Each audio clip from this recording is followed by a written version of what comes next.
after you've installed Nvidia graphics drivers, or they've installed themselves, or Windows Update has installed some for you. You'll need to change some settings in Nvidia control panel for your computer to use the graphics card correctly. We'll need to right-click on the desktop and select Nvidia control panel. Inside Nvidia control panel, we can adjust image settings with preview.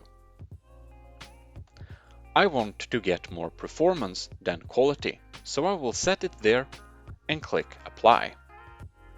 In Manage 3D Settings, we'll need to go with Preferred Graphics Processor and instead select High Performance Nvidia Processor and click Apply. We should then go to Set Physics Configuration, select GeForce and click Apply. We have now successfully set up our Nvidia control panel.